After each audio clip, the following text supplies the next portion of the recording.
दोस्तों, जब चुनाव नजदीक आता है तो सिर्फ नेता ही नहीं, वोटर लिस्ट भी एक्टिव हो जाती है। और इस बार मैदान में उतर चुका है एसआईआर यानी 2025 स्पेशल इंटेंसिव रिवीजन। सरकार कहती है ये सिर्फ वोटर लिस्ट की सफाई है, लेकिन विपक्ष पूछ रहा है क्या ये सफाई लिस्ट की है हो रही है या विपक्षी के वोटरों की हो रही है? क्योंकि जो प्रक्रिया 21 साल से बंद थी वो अचानक चुनाव से ठीक पहले क्यों शुरू हो गई? क्या ये लोकतंत्र की मजबूती है या लोकतंत्र की जांच? नमस्कार, मैं मनोज मिश्रा, आप देख रहे हैं यूनाइटेड भारत। तो पहले मित्रों, सबसे पहले समझिए कि स्पेशल इंटेंसिव रिपोर्ट यानी एसआईआर वोटर लिस्ट को शुद्ध करने का जो सरकारी अभियान, इसे आप वोटर लिस्ट क्लीन ड्राइव भी कह सकते हैं। ये कोई नया सिस्टम नहीं है। देश की आजादी के बाद 1951 से लेके 2003 तक भारत में 8 बार पूर्ण रूप से, मैं फिर कहना चाहूँ पूर्ण रूप की बात मैं इसलिए कहना चाह रहा हूं कि हर चुनाव से पहले या पंचवर्षीय योजना, चाहे वो प्रदेश की हो चाहे वो देश का चुनाव हो, इससे पहले वोटिंग लिस्ट पे काम होता है बीएलओ, ब्लॉक, तहसील और जिले स्तर पे। वो एक नियमित प्रक्रिया है चुनाव आयोग की। लेकिन पूर्ण रूप से, मैं चूंकि 2004 के जो जिक्र की बात हो रही है, लोग 21 साल के प्रक्रिया के ठप होने की बात कर रहे हैं, ये बेसिकली बहुत आधी अधूरी बात है। 2003 और 4 के बीच में जो वोटर लिस्ट फिल्टर हुई थी या उसका पुनरीक्षण हुआ था, वो पूरी तरीके से हुआ था, सारे मापदंडों पे हुआ था, नियमों के तहत हुआ था। लेकिन उसके बाद पूरी तरह से नहीं बल्कि किस्तों में कह सकते हैं, या चुनाव से पहले संशोधन की जो प्रक्रिया है वो स्थानीय प्रशासन के द्वारा, चुनाव निर्वाचन के कार्यालय के द्वारा किया जाता रहा। वोटों का काटना और वोटों को जोड़ना, जो लोग हैं जो लोग नहीं।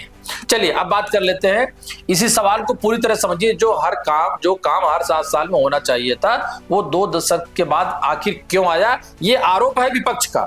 और ये आरोप शुरू कहां से हुआ? बिहार से। जबकि ये मसला सिर्फ बिहार का नहीं है, पूरे देश का है।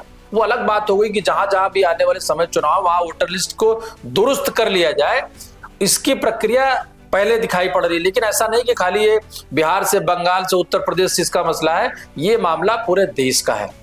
देश भर की वोटर लिस्ट में डुप्लीकेट नाम, मृत वोटर, फर्जी आईडी जैसी समस्याएं बढ़ी हुई हैं।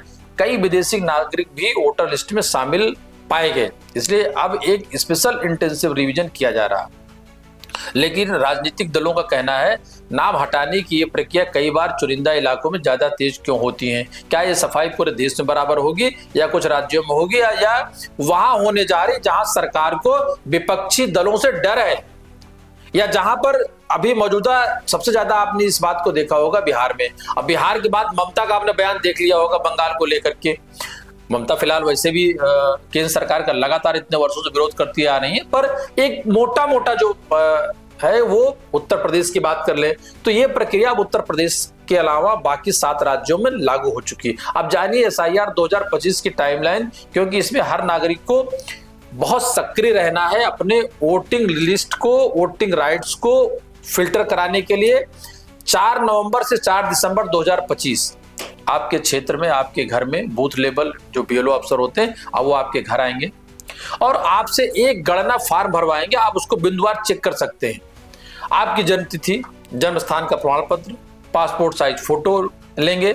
9 दिसंबर 2025 ड्राफ्ट ओवर लिस्ट जारी होगी। 9 दिसंबर से 8 जनवरी 2026 तक नाम जोड़ने और हटाने की शिकायतों पर सुधार किया जाएगा।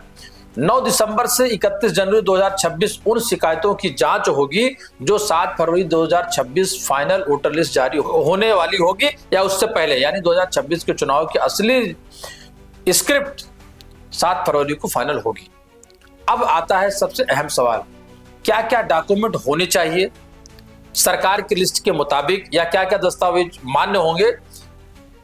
जन्म प्रमाण पत्र, पासपोर्ट, जाति प्रमाण पत्र, मूल निवास जो डोमिसाइल सर्टिफिकेट होता है, 10वीं या कॉलेज यूनिवर्सिटी का सर्टिफिकेट, परिवार रजिस्टर की कॉपी, एनआरसी का रिकॉर्ड, वो जहां लागू हो वो हर जगह हर राज्य के लिए और हर जिले और हर ब्लॉक के लिए नहीं। सरकारी जमीन के कागज, सरकारी नौकरी की आईडी, पेंशन पेपर्स, वन अधिकार प्रमाण पत्र, 1 जुलाई 87 से पहले जारी कोई सरकारी आईडी हो, आधार कार्ड केवल पहचान के लिए विकल्प है, नागरिकता का प्रमाण पत्र नहीं है।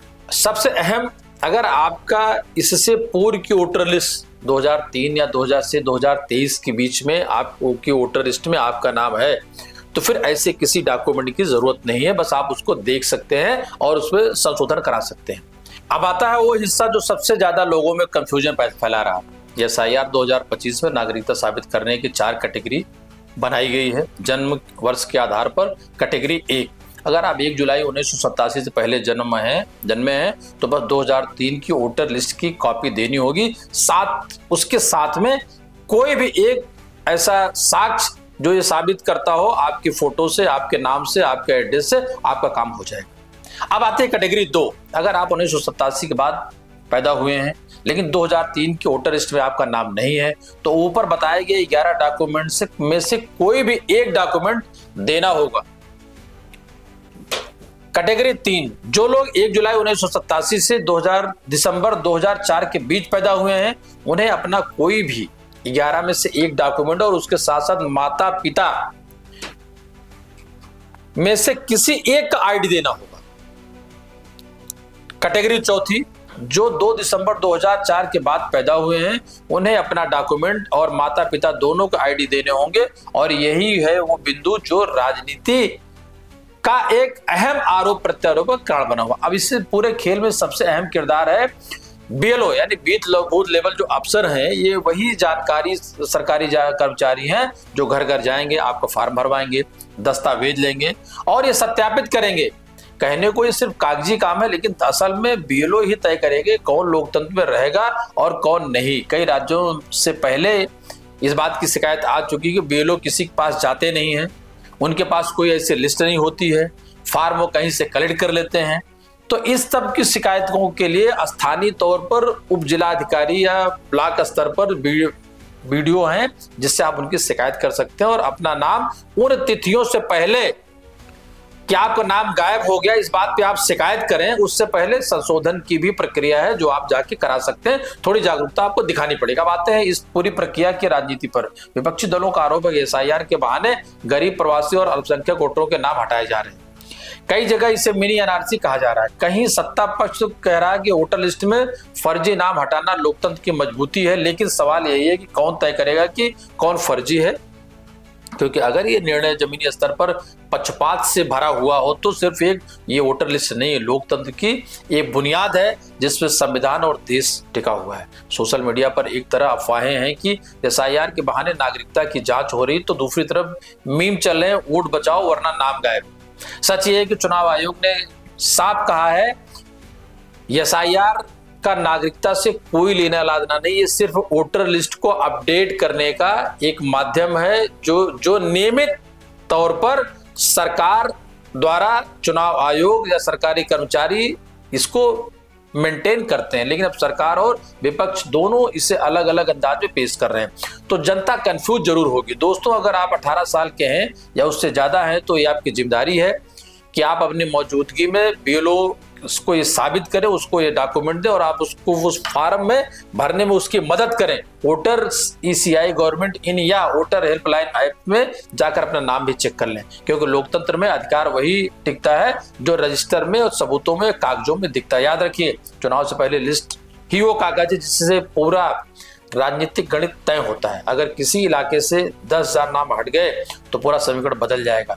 वोटर लिस्ट अब सिर्फ दस्तावेज नहीं है, ये अब चुनावी रणनीति का एक बहुत बड़ा हिस्सा बन चुकी है। अब विगत 1 वर्षों में आपने यात्राओं से लेकर के आरोप प्रत्यारोप से लेकर के चुनाव आयोग की प्रेस कॉन्फ्रेंस, बहुत सारी चीजें आपने देखी है। दोस्तों सिर्फ ये नाम जोड़ने की प्रक्रिया नहीं, अपने अस्तित्व, अपने होने के सबूत की एक प्रक्रिया है जिसको आपको पूरा करने में मदद करनी है, जिसको आपको पूरा कराना है। जब आपका नाम इस लिस्ट में मौजूद हो तो समझिए कि लोकतंत्र की ताकत में वो एक वोट का अधिकार आपको है, और लेकिन उस वोटर का अस्तित्व एक नाम पर ही टिका है। इसलिए इस बार जागरूक बनिए, नाम जोड़िए। नाम जोड़ने में बीएलओ के साथ सहयोग करिए और वोट के अधिकार को किसी न किसी के भरोसे मत छोड़िए, क्योंकि अगर आप यही लिस्ट में नहीं रहे तो लोकतंत्र सिर्फ किताबों में रहेगा। मेरा फिर एक बात कहना है कि उन 4 बिंदुओं पर, और मेरा स्वयं का यूनाइटेड भारत टीम का एक मानना है कि वोटिंग प्रक्रिया को समय समय पर पूर्ण रूप से दुरुस्त करना चाहिए। किस्तों में इसका दुरुस्तीकरण बराबर कई बार होता रहा, लेकिन जो लोग 2003 से लेकर 2025 के बीच की बात कर रहे हैं, तो मैं फिर ये बात बहुत साफ शब्दों में कहना चाहूं कि पूर्ण दुरुस्तीकरण का होना और किस्तों में दुरुस्तीकरण को होना अंतर है। ये पूर्ण दुरुस्तीकरण हो रहा है और हमारे आपके लिए है, तो हम आप मदद करें और इसमें सहयोग दें और अपने वोटों की रक्षा भी करें। नमस्कार, धन्यवाद।